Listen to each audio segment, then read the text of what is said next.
Would you trust a stranger's courage if it meant risking an entire town's secret? Tennessee, March 1917. A volunteer nurse steps into a flood-shattered church where hymns echo under broken rafters. By sundown, a bounty hunter will arrive, and one decision will put dozens of hidden families in mortal danger. Years later, a single photograph pulled from a blood-stained medical bag will expose what truly happened in that sanctuary. Stay with me. This is a dramatized narrative inspired by real events, and tonight you'll hear the whole story. Before we begin, if stories that confront courage, conscience, and community matter to you, tap subscribe, hit like, and tell me which city you're watching from. It helps this dramatized history reach more people who need its lessons about mercy under pressure. This photograph was found inside a blood-stained medical bag in 1953, 36 years after it was taken. The woman kneeling in the center, her hands covered in bandages, is smiling. But if you look closely at her eyes, you'll see something that made historians spend decades trying to understand what happened in that broken church in rural Tennessee on March 15, 1917. Because that smile isn't joy. It's the smile of someone who knows a terrible secret. A secret that would cost 17 lives before sunset. And if you stay until the end, you'll discover why she's the only person in this photo who survived to see 1918, and why she spent the rest of her life unable to hear hymns without breaking down in tears. This is Sarah Mitchell, 28 years old, a volunteer nurse who arrived in Clarksville, Tennessee, just 3 days before this photo was taken.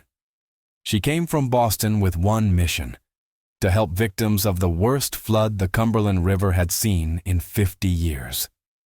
But what the Red Cross didn't tell Sarah, what nobody told any of the volunteers, was that Clarksville wasn't just fighting water. The town was hiding something in the basements of its churches, something that would turn Sarah's 3-day mission into a nightmare she could never escape. And in 72 hours, she would make a decision that would haunt her for the next 43 years of her life. March 12, 1917. Sarah steps off the train in Clarksville carrying her father's medical bag and a letter from her mother she hasn't opened yet. The town is underwater. Houses float like broken toys down Main Street.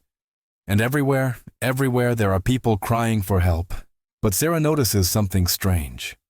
The townspeople aren't just scared of the water, they're terrified of something else.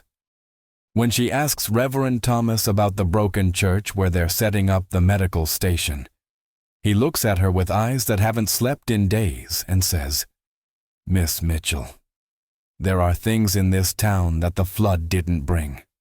Things that were already here. Things we've been hiding for 20 years. Sarah doesn't understand what he means. Not yet. But that night, as she's organizing supplies in the church basement, she hears it. A cough, then another, then a child crying. The sounds are coming from behind a false wall that the flood partially destroyed. And when she moves closer with her lantern, she sees them. 43 people, families, children, all of them hidden in a space barely big enough for 10. Their skin is different shades, their eyes filled with terror. And Sarah realizes with horror that Reverend Thomas wasn't talking about the flood. He was talking about the fact that Clarksville, Tennessee, a town that publicly supported segregation, had been secretly hiding and protecting 43 black families running north for 2 decades. Families that the town had sworn to protect with their lives. But here's what makes Sarah's blood freeze. Standing at the entrance of that hidden room, she recognizes a face. A man she saw on a wanted poster at the train station. Marcus Freeman, accused of killing a white landowner in Alabama 3 years ago. The reward is $500. Enough money to save her family's house in Boston. Enough to pay her mother's medical bills. And in that moment, staring at this man who's holding a sick child in his arms, Sarah has to choose: report him and save her family, or keep the secret and condemn her mother to death. She has until sunrise to decide. What she doesn't know is that someone followed her into that basement. Someone who's been waiting for exactly this moment. Someone who will force Sarah to make a choice far worse than she could ever imagine. March 13th, 1917. Dawn breaks over Clarksville and Sarah hasn't slept. She spent the night treating wounds, fever, infections. The 43 people in that hidden room are dying. Not from the flood, from 20 years of living in darkness. 20 years of breathing stale air. 20 years of silence so absolute that children learn to cry without making sound. And Marcus Freeman, the man with the bounty on his head, is the only one keeping them alive. He knows herbs. He knows medicine. He's been their doctor, their teacher, their hope. And when he looks at Sarah with exhaustion carved into every line of his face, he says something that breaks her. My daughter has 3 days, maybe 4. After that, the pneumonia will take her. Just like it took my wife last winter. Sarah looks at the little girl in Marcus's arms. She's 6 years old. Her name is Grace, and her breathing sounds like broken glass scraping against metal. Sarah knows that sound. It's the same sound her younger brother made before he died of Spanish flu in 1915. She knows exactly how this ends. Without proper medicine, without fresh air, without hope, Grace Freeman will drown in her own lungs, and there's nothing, absolutely nothing that can save her. Except one thing. The hospital in Nashville has a new treatment. Experimental, dangerous, but it works. Sarah has seen it work. But getting Grace to Nashville means exposing her, exposing Marcus, exposing all 43 people. It means destroying 20 years of protection that this town sacrificed everything to provide. That's when Sarah discovers the truth about Clarksville. This town isn't just hiding refugees. It's been part of something bigger. A network that historians would later call the New Underground Railroad. But in 1917, in rural Tennessee, calling it by that name could get you killed. Reverend Thomas shows Sarah a book hidden in the church altar. Names, dates, roots. Over 300 families passed through Clarksville in 20 years. Farmers who lost crops to protect strangers. Shop owners who gave food they couldn't afford. Mothers who nursed babies that weren't theirs. And every single person in this town, black and white, rich and poor, had sworn a blood oath. Protect the secret, or die trying. But the flood changed everything. Water doesn't keep secrets. When the Cumberland River exploded through the levees, it destroyed basements, exposed hiding places, scattered documents. And now, people are asking questions. Strangers are arriving. Government officials, Red Cross coordinators, people like Sarah who weren't supposed to see. And that's when Sarah learns the worst part. The man who followed her into the basement last night wasn't from Clarksville. His name is Deputy Frank Morrison. He's a bounty hunter from Alabama, and he's been tracking Marcus Freeman for 3 years. He knows Marcus is here. He knows about the hidden families. And he gave Sarah an ultimatum. Bring Marcus to him by sunset on March 15th, or he'll burn the church with everyone inside. 43 people, 17 of them children. All of them dead because Sarah couldn't keep a secret. Sarah has 36 hours to do the impossible. Save Grace Freeman's life. Protect Marcus from a bounty hunter who's killed 12 people. Keep 43 refugees hidden from a town full of strangers. And make a choice that will define the rest of her life. She doesn't know that the decision she's about to make will create the photograph that historians will study for decades. She doesn't know that in exactly 24 hours, she'll be kneeling under broken rafters, wrapping wounds while hymns fade into whispers, smiling that terrible smile. The smile of someone who sacrificed everything and still lost. What she knows is this. Her mother's medical bills are due in 3 days. The bounty on Marcus Freeman is $500, and Grace Freeman has 72 hours to live. Sometimes there are no good choices. Sometimes, you just have to decide which nightmare you can survive. March 14th, 1917. Sarah makes the decision that no human being should ever have to make. She's going to save Grace Freeman, even if it means losing everything else, even if it means her mother dies without medicine, even if it costs her soul. She finds Marcus in the hidden room, holding his daughter as she struggles for each breath.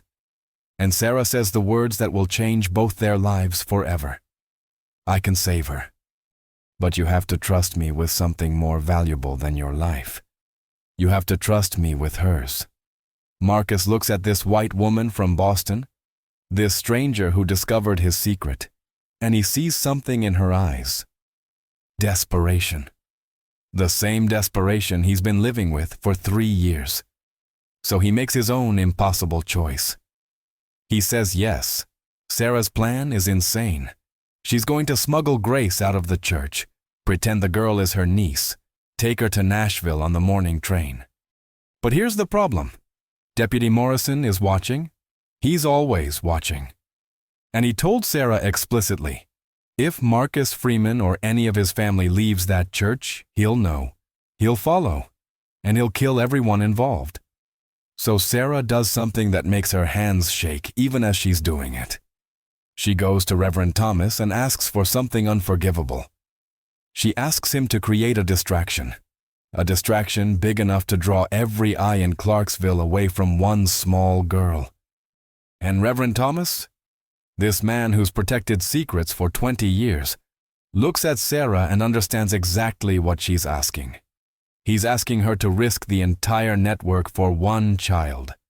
300 families over 20 years versus one 6-year-old girl. And he makes his own impossible choice. He says yes. Here's what they do.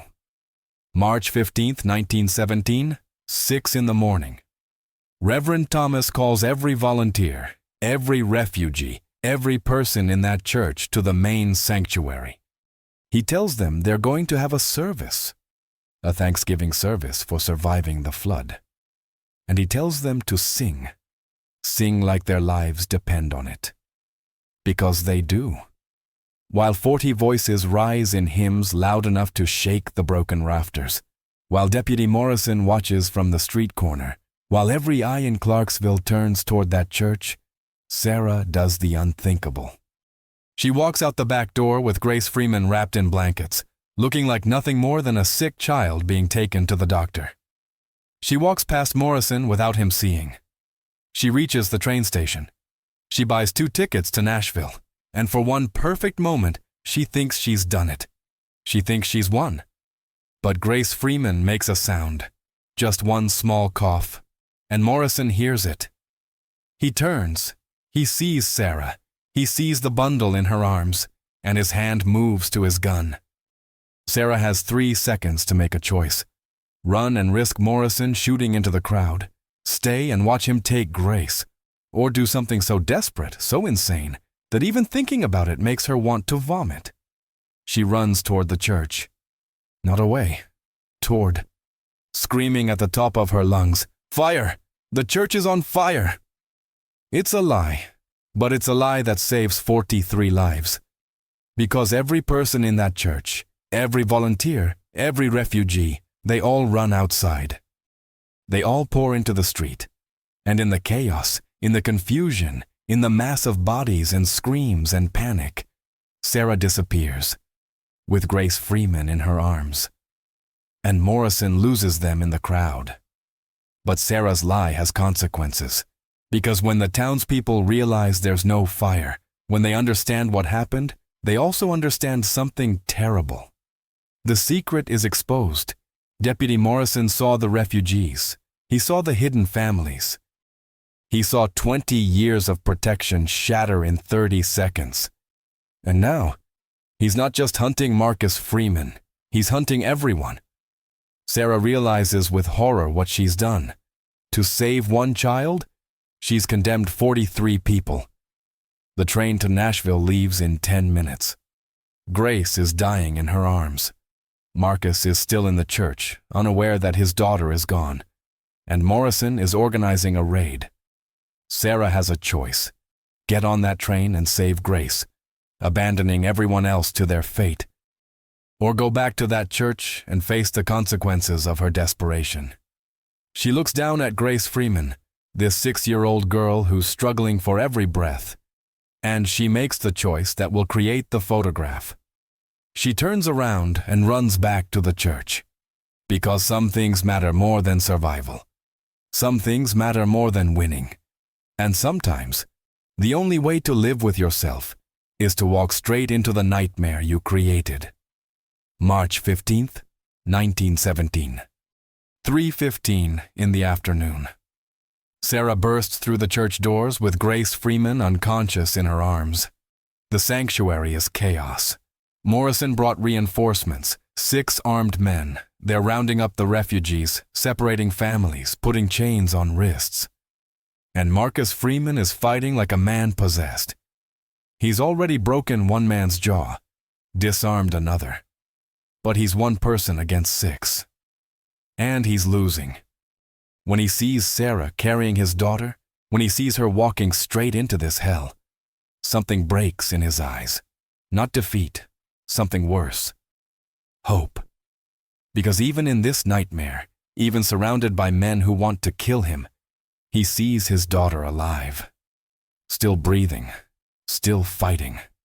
And that hope is the cruelest thing Sarah has ever seen. Morrison sees Sarah too, and he smiles. It's not a happy smile, it's the smile of someone who's won. He walks toward her slowly, casually, like he has all the time in the world. And he says, "Miss Mitchell, thank you for bringing me exactly what I needed. Now here's what's going to happen. You're going to give me Marcus Freeman, and in exchange, I'll let the others go. 43 lives for one. That's a good deal, a moral deal, the kind of deal a good person makes."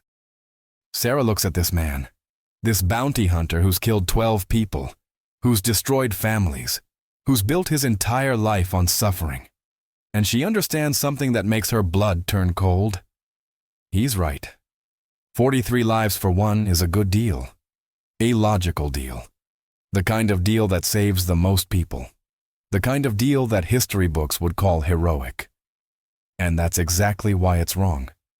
Sarah does something that makes every person in that church stop moving. She walks past Morrison like he's not even there. She walks straight to Marcus Freeman. She hands him his daughter. And she says, loud enough for everyone to hear, "Your daughter needs medicine. Real medicine. The kind that can only be found in Nashville. And I'm going to make sure she gets it. But first, we're all going to sit down, right here, right now, all of us, volunteers, refugees, bounty hunters, everyone. And we're going to sing." The church goes silent. Morrison starts laughing. It's a confused, disbelieving laugh, and he says, "You've lost your mind." Sarah looks at him with eyes that haven't blinked in 5 minutes, and she says, "Maybe, but I'm still going to sing. And anyone who wants to shoot me will have to do it in front of 40 witnesses, including a photographer." That's when everyone notices the man standing by the broken window. His name is James Chen, a photographer for the Nashville Banner, who arrived in Clarksville to document flood damage. He's been standing there for 10 minutes, watching everything, and his camera is pointed directly at Morrison. Sarah planned this. While everyone thought she was running away, while everyone thought she was abandoning them, she was finding the one person who could save them all. A witness with a camera. Because Morrison can kill refugees. He can burn churches. He can destroy evidence. But he can't stop a photograph from being published in every newspaper in Tennessee. He can't stop the scandal. He can't stop the questions, and he knows it.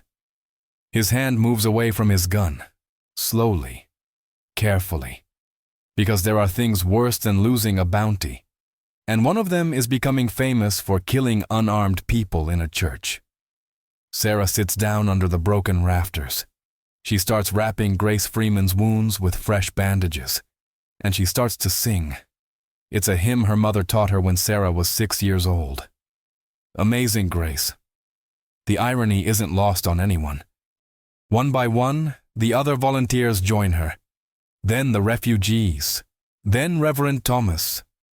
40 voices rising in a broken church, while a photographer captures the moment.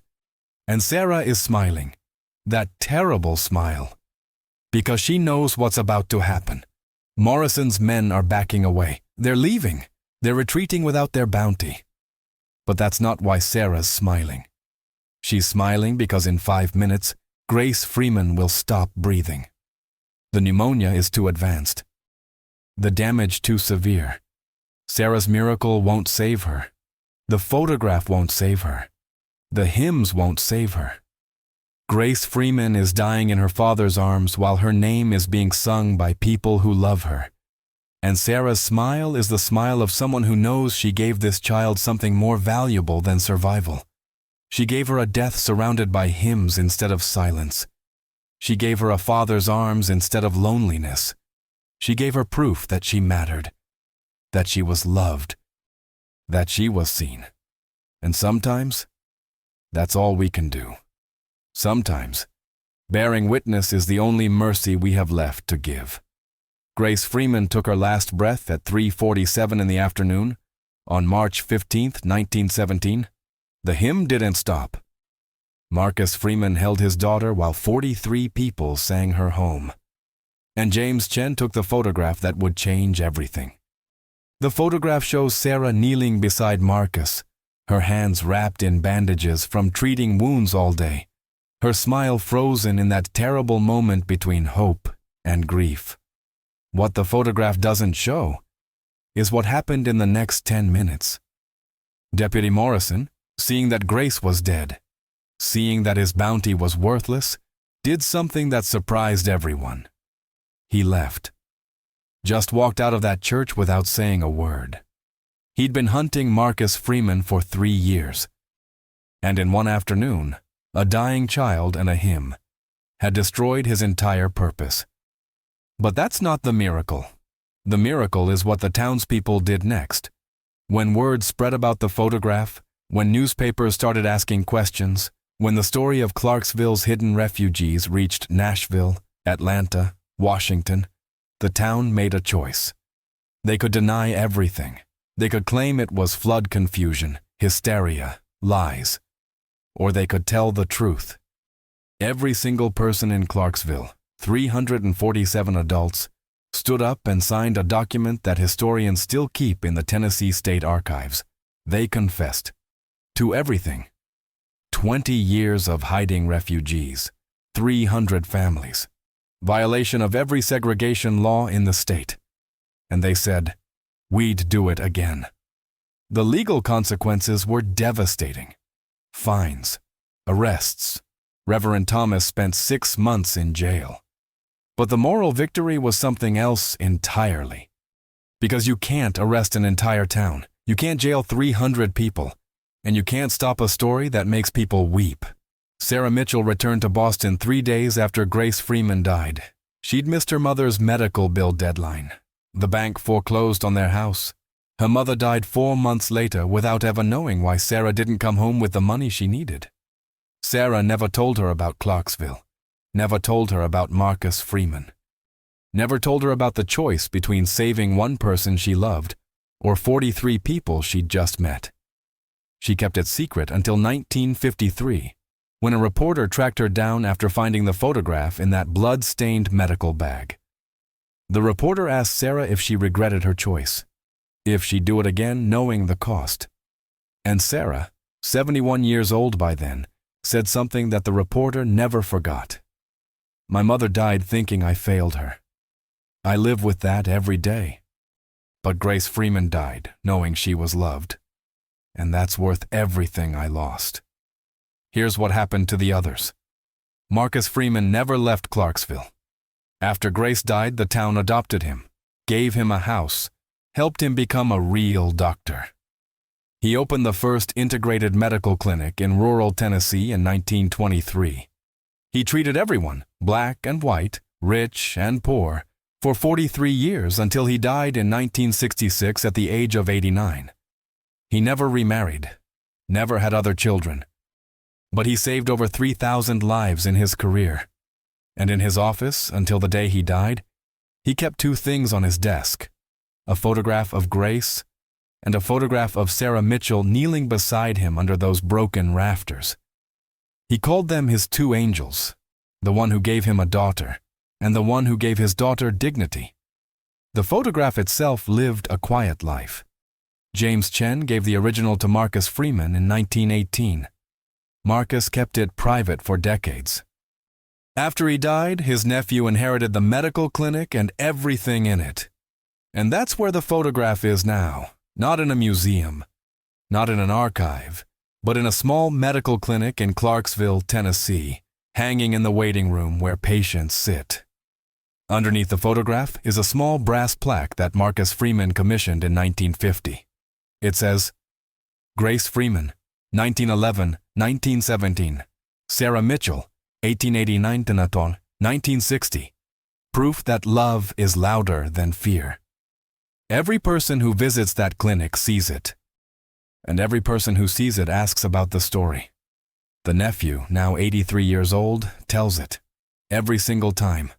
Word for word, the way his uncle told him, the way Sarah Mitchell told the reporter, the way truth survives when we refuse to let it die. There's something you need to understand about this story. Sarah Mitchell had a choice between saving her mother or saving strangers. She chose strangers, and she paid for that choice every day for 43 years. But here's what she understood that most people don't. Sacrifice isn't noble when it's easy. It's only noble when it costs everything, when it destroys you, when it leaves scars that never heal. Because that's what proves it was real. That's what proves it mattered. Sarah could have taken that $500 bounty, could have condemned Marcus Freeman, could have saved her mother and lived with that choice. And maybe she would have been happier. But she wouldn't have been her.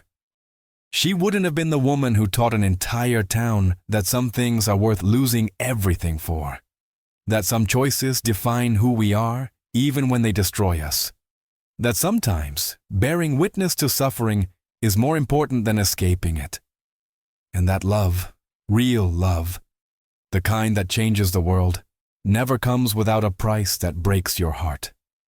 Grace Freeman lived 6 years. Sarah Mitchell's mother lived 61. But Grace died knowing she mattered. And that's the legacy that outlives us all. Not how long we survive, but who we are when survival isn't enough. This is a fictional dramatization inspired by real histories from the American South, a reminder that mercy sometimes looks like hard choices carried in silence. The image we carry out of this tale is not triumph, but witness. When survival collides with conscience, what remains is the dignity we offer one another. Before we end, ask yourself, when a choice saves many but betrays one, what does your conscience owe? Which secrets do communities keep to protect life? And when do those secrets become their own kind of harm? If you were Sarah, what would doing the right thing have actually meant on March 15th, 1917? If this story stayed with you, type the word witness in the comments so we know you were here till the end. Tell us which city you're watching from. And if you feel comfortable, share a family story from generations past. Something that carries a lesson or courage we can preserve on this channel. Thank you for keeping memory alive. If the work we do matters to you, please subscribe, like, turn on notifications, share this video. Leave a thoughtful comment, and click the end card to continue with the next chapter.